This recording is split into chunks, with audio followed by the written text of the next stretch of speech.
All right, all right, all right. So the struggle continues, but we should celebrate the victories along the way. So let's do a chant that kind of embodies both. So it's no justice, no peace with mining companies. No justice, no peace with mining companies. No justice, no peace. So my name is Rachel Small. I organize with the Mining Injustice Solidarity Network, which is a grassroots group here in Toronto that does this kind of thing all the time. We're constantly talking about Canadian mining companies and the ways they're perpetrating injustice around the world, and we fight them in all sorts of ways. I'm also with the Council of Canadians, a social justice and environmental organization that has been working in solidarity with the people of El Salvador on this case for many years. Before we get into the reason that we're gathered here, I want to first acknowledge the here part. So this land that we're gathered on right here at Bloor-en-Spadina is the territory of the Huron-Wendat, the Petun First Nations, the Seneca, and most recently the Mississaugas of the Credit River. It can be hard to remember, it can be hard for me to remember, but since long before there was a city here, this land was a gathering place and a place of importance to many different Indigenous nations.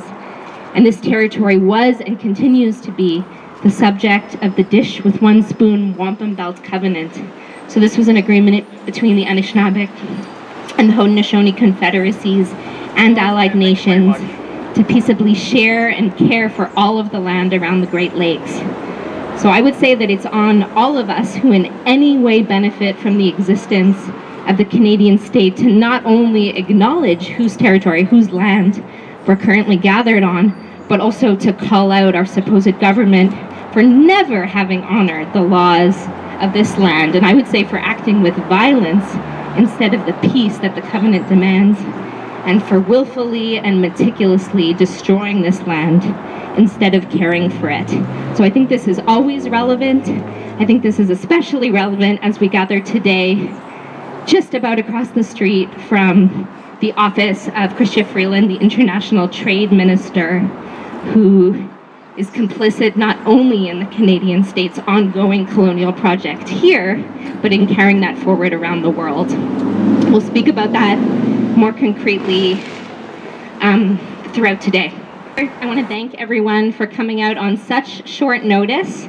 We've been waiting 7 years for a verdict on this case, but we only found out a few days ago that it was going to come out today. And I have to say, we've been told it was going to come out any day now for about a year. So we were skeptical this was going to happen, and we appreciate all of your faith in us that today was really the day to come out to hear about this.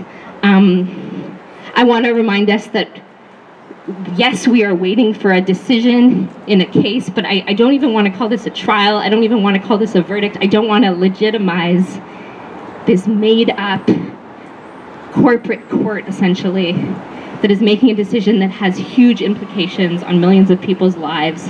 What we really have here today is a country that's standing its ground against corporate bullying.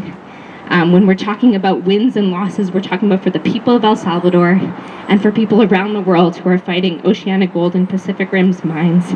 We're talking about a company that essentially tried to blackmail a government to force them to make decisions in favor of their own corporate profits, and a decision that goes against the desires, the needs of people. And this all happens in a context where companies can sue countries, but communities have no means available to them to hold companies accountable for human rights abuses, for environmental damage, for failing to respect their right to free, prior, and informed consent over their land. So this is all happening in this crazy backwards context, and I'm going to call up Jim Hodgson now to tell us a little bit more specifically about this case and to share some messaging from El Salvador. Thank you, Rachel. Good afternoon. Thank you for the way you introduced us to each other this afternoon, and the reminder of the place where we're standing. I'm standing here kind of in a better mood today than I thought it would be, but it's a bit like today the emperor decided not to execute us, that somehow today we live to fight another day.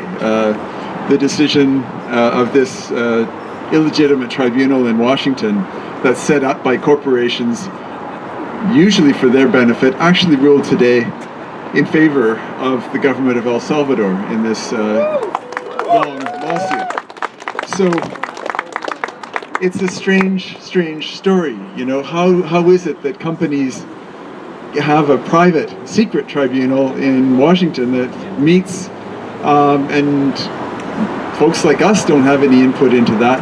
Moreover, only the lawyers get to find out what's going on inside there, and you know, and this has been going on for years. It's a process set up under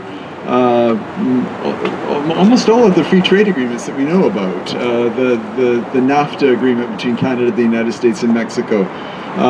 It's there in the drafts of the TPP, the Pacific Partnership that's being negotiated by Canada with the various Pacific nations. It's there in the drafts of the CETA, the Canada-European Trade Agreement.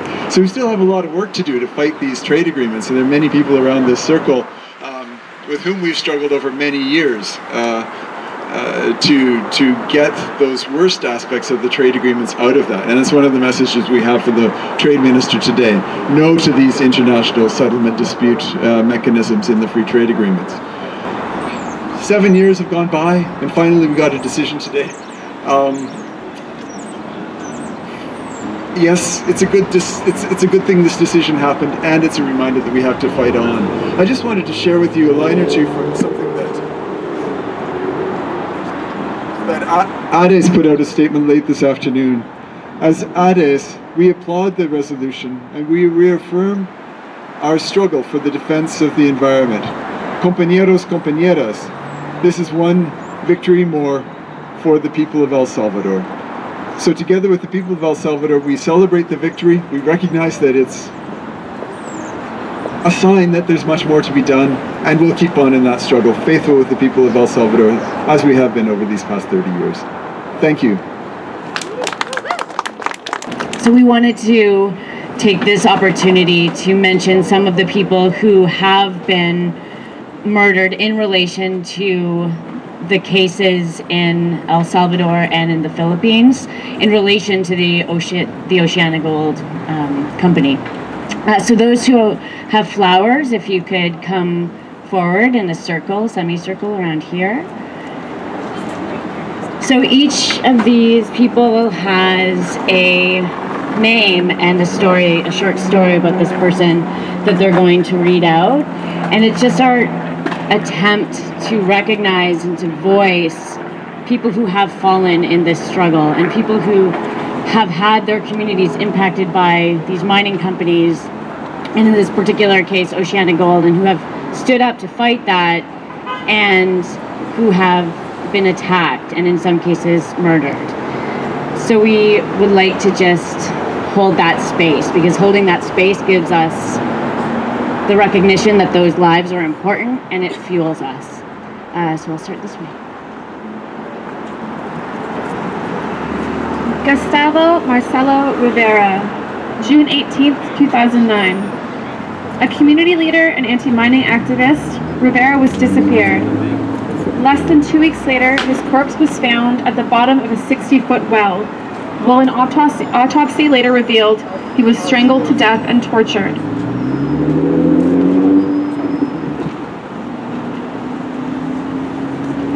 Ramiro Rivera and Felicitia Echeverria, December 20th, 2009. Rivera was vice president of the Comité Ambiental de Cabañas, which works to educate the community about the health and environmental risks of cyanide contamination as a result of gold mining operations by Pacific Rim OceanaGold in El Salvador. He and his neighbor, Felicita Echeverria, were killed in the same incident.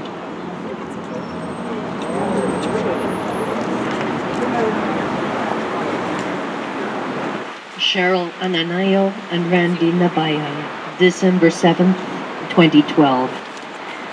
Ananayo was a member of Didipio Earth Savers Multi-Purpose Association, or DESAMA, a people's organization opposed to OceanaGold's Didipio gold and copper project in Nueva Vizcaya in the Philippines. her cousin-in-law, Randy Nabayay, was killed in the same attack. Juan Francisco Duran Ayala, June 17, 2011. A student anti-mining activist assassinated resisting Pacific Rim OceanaGold in El Salvador. Dora Alicia Sortorecinos, December 25, 2009. She's an active opponent of Pacific Rim or OceanaGold, El Dorado gold mine in El Salvador. Sortorecinos was shot and killed as she returned home from doing her laundry. She was 8 months pregnant at the time. Her other small child was also injured in the attack.